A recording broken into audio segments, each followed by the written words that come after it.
options. You could spend and spend and spend. And Gary, I mean, how many guitars do you own? I don't own a lot. I'm gonna answer that question. Then we're gonna go to Mike. So I actually have in my arsenal 4 that I use. I have 2 acoustics and 2 electrics, and basically I use 1 acoustic and 1 electric for our live shows, and the other 2 are backups in case I break a string or something. However, I'm looking at, which I think I'm going to purchase, a Taylor T5, which is the ultimate guitar that can do both. It has acoustic pickups, it has a humbucker built in, so instead of me switching guitars all the time, I could use 1 guitar all night, just switching my amps, an A-B switcher system, which will give me a clean sound for acoustic, dirty sound for electric, 1 guitar, high quality made, several $1,000s. It's a very expensive guitar, but everything I've done the research on, that's basically a guitar I would want and would need. But you're looking at total guitars for me. I have approximately 1, 2, 3, 4, 5, maybe 6 in my arsenal. That's it. But you should ask Mike that question. I have to say I have probably roughly about a little bit over 20 guitars. And I got 2 acoustics, and the rest are all electrics. Includes a Gibson.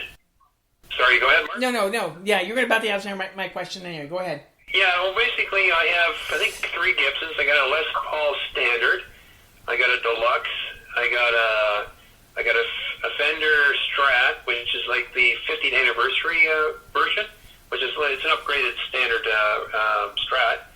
I got a couple Kramers from the 80s. They're American made, not the Japanese or the Korean ones or the Chinese ones, but they're really half decently made. And what else I got? I got a Taylor acoustic, which was a really nice playing guitar. Played really, really nice. And then I got a couple Yamahas. I got a PRS. I got a couple Jacksons. I think I got 1 US one, and I got 2 Japanese ones.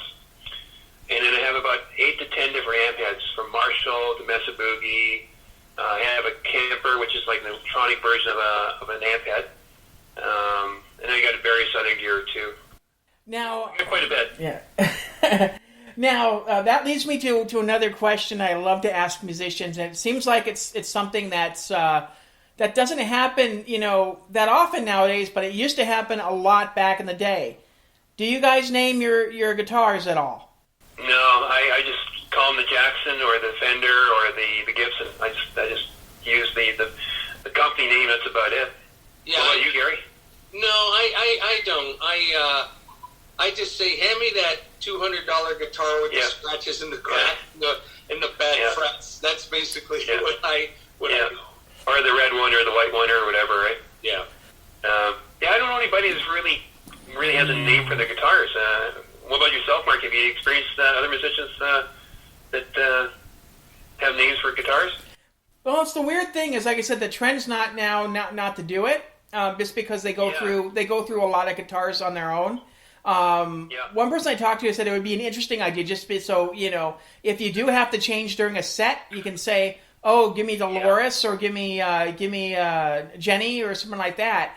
But there's only been one female that actually ever named her guitar. Every other female musician that I've ever had on the show have not named it. Yeah. So it tends to be a male thing, and it's actually in decline. A lot of musicians don't do it anymore. So it's kind of crazy, to say the least, that they don't do that anymore. What was I going to say? But yeah, it's kind of crazy just to think about that as well. Going into the studio, guys, and, working on music, tell me a little bit about the process. What do you guys do when does somebody have an idea that they bring in, and, is it, sometimes lyrics first, music first? Kind of tell me that process. Well, as far as writing the songs, usually going into the studio, the songs obviously are done. We don't really write in the studio. We may change something if we hear it on tape, and I'll use the word tape, and it doesn't sound right, but the songs are pretty well finished and rehearsed.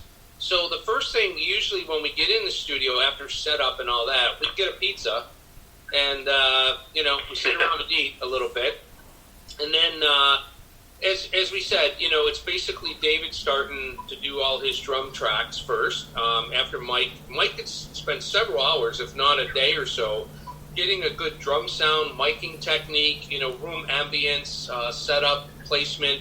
So, that's the main thing. So once all that's taken care of and Dave's taken care of and he plays his parts, then we start coming in and dubbing, rhythm tracks, bass track, this and that. But we don't waste a lot of studio time to write per se in the studio. The songs are finished. And most of those songs I have written, and I usually have the lyrics and the rhythms all set to go in the whole song, and we rehearse it in our rehearsal studio several times, if not several days, and then we know exactly per se what we're going to do once we get to the studio. And it goes pretty smooth. Well, when it comes to physically writing the song, though, I mean, is it usually lyrics first? Is it usually a track first, or is that something that is one or the other? It just happens sometimes. For me, it's happened both ways. I've come up with a melody line in my head, and then I put the chord structure to it, and then I say, okay, I need a good vocal line, a good lyric to it. And then there's other times I write lyrics. I see things about in the world, and I say, okay, I'm going to write this lyric or this poem, this kind of idea. And then I say, okay, do I want to make it a ballad? Do I want to make it something heavier? Do I want to make it bluesier, rock, what? And then I've written that way. So to answer that question, I've done it both ways. There's not one formula I use, but I like to just do whatever comes naturally. What's probably the quickest you've ever written a song, and get it to that practice space? Here we go, Mike. Go for it. I have to be honest with you, Mark, and people might say our music sounds like it. I write on the bowl. When I'm in the bathroom, I write a lot of music. I've written songs that we think are really good songs in 4 minutes, complete with rhythm, melody line, some lyrics in my head, lead, the whole thing. And Mike usually rates me and says, okay, was this a 1 flusher, a 2 flusher, a 3 flusher? And we go by the time with that. But I think 4 minutes was about the fastest I ever written a song, and that would have been Delanese, a song called Delanese, and I wrote that pretty quick.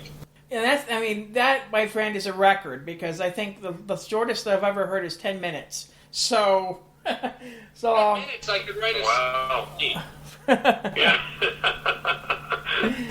Yeah, now, on the conversely, were there some ideas that you guys had that, you kind of liked, but you were like, well, it's not right now. I have a kind of inkling in the back of my mind. You maybe put down on paper and said, yeah, maybe it's not quite right yet, and then you came back to it maybe years later.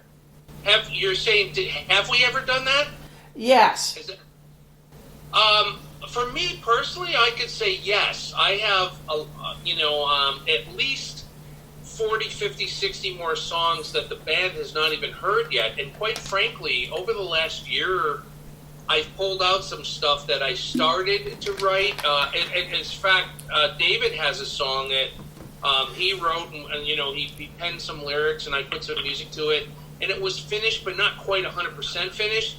So yeah, I have a lot of stuff like that. And I don't know if I would bring it out to this band. I have a lot of other interests in music and things, and I have some stuff that I would write, solo stuff that's not necessarily fit for this band. So yeah, I have a lot. I have a lot in the can that can be finished and will be finished eventually for sure. Yeah. Now, one of the things that I wanted to ask about too, in terms of this process, you pretty much kind of know what's going to be, put down in the studio by sounds of it. Kind of tell me your kind of thought processes in terms of selecting what songs are going to be on your album, and if something that you've recorded maybe sometimes you don't think is kind of right for this album and all that, and maybe you've laid it down, but said I'll keep it for another album or whatever. Has that happened? Yeah, that has happened. Actually, these 2 new songs, the 2 new releases that we have on MTS Records, Tell Me and Why Oh Why, that was a band decision as to which songs we would record and release. And I think the consensus of all the songs we were doing for our live show, which is 15 tunes, I believe, the band kind of said, okay, let's look at all this stuff. And the consensus was to do those 2 songs. So that's what we do to choose which to record, which to release. As far as there are other songs that the band has worked on in rehearsals that after a while we say, well, maybe we better not work on this right now because it needs this or it needs that or it needs this instrumentation. And if I wrote it myself, if I don't feel comfortable with it or I don't feel comfortable with something, I just say, okay, I'll save it for my solo project because it's not something that I think, we're heading in the right direction to do. But overall, that's a band situation to pick and choose what we're going to release and record. Yeah, now, obviously with a live audience, you can kind of get that instant feedback as well and, see what songs are really working for what the audience wants as well. I mean, how important is it for you to not only, obviously the live feedback's important, but also some of the feedback you've been getting from the fans on social media? I mean, tell me a little bit about that. I'll start that, but Mike handles all our social media. Basically, people can give a thumbs up or a thumbs down, and quite frankly, if anyone does, in fact, give us a thumbs down, we're not offended by that because, I don't like every band, and I personally don't like every genre of music, but there's a lot of people that do like us. We get a lot of positive comments, a considerable amount, and I don't really know if we've had a lot of thumbs down. And Mike, I'll let you take that one because you follow that. Yeah, I follow it pretty closely. We probably have over 50 comments or more, and I can't think of one actually has been negative. They've all been extremely positive, and they just can't wait to see us play. They become fans once they hear the music, which is pretty amazing. Yeah, I mean, have you heard any from fans internationally? I mean, I know quite a few bands, kind of hit it big in some of the most remote places here on the planet. I mean, have you been seeing that at all? Yeah, I've seen it. We're getting on the walkers-cay, which is info@walkers-cay.ca, our email, info@walkers-cay.ca. I get the band. We're getting a lot of emails, especially now from people that have listened, and I can say at least 7 or 8 times in the last month I've gotten emails from other bands around the world that have stated that they've listened to our music and our concepts and things, and they like it. As a matter of fact, there's a artist right down in Vegas where you are that has actually contacted me and wanted to collaborate. And another artist just a few days ago from Nashville sent us an email saying he wanted us to listen to his music to see if we maybe, wanted to work something out with him to do his music live. So, yeah, it's been pretty good for people around the world. We're getting noticed, which is kind of great. Yeah, like I said, down here I'm hoping that things kind of, get to semi-normalcy. There is quite a few clubs down here as well, and quite a few opportunities to be able to play. Fremont Street always has live music every Friday, pretty much when we were open. Fridays and Saturdays, they would just have live bands out there, and in front of a probably huge couple, probably tens of thousands of people. So, it's kind of an interesting thing out here as well. So I'm assuming, Gary, you've been down here in Vegas before. Have the other band members? Have you guys had the opportunity to visit here? Not myself, no. What about you, Dave? No, I've never made it to Vegas. I'd love to be down there. I'd love to play down there. That'd be amazing. Like I said, there's. Well, Mark, what time does the barbecue start? We'll be at your house. Excellent. Yeah. Well, I mean, it'd be great, if guys come down here eventually. I've played Vegas. I've been there. I've toured there. I've been down there, to gamble too, right? But yeah, it's a crazy town, man.